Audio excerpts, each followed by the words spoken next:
گوجری زبان میں اپڈیٹ سنیے۔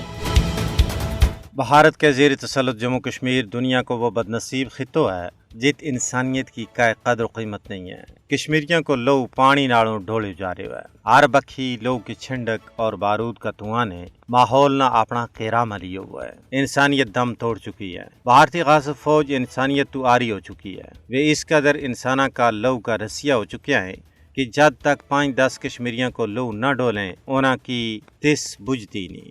اس قتل و غارت گری، دوران حراست قتل، جعلی جھڑپ اور چادر تے چار دیواری کا تقدس کی پامالی ہر تیڑا کو معمول بن گیا ہے۔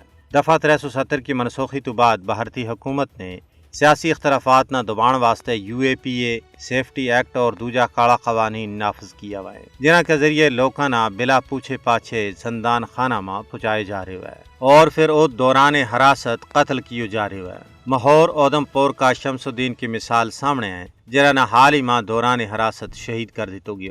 صحافیاں، انسانی حقوق کا محافظاں اور سماجی کارکنان بھی نہیں بخشے جا رہے ہو۔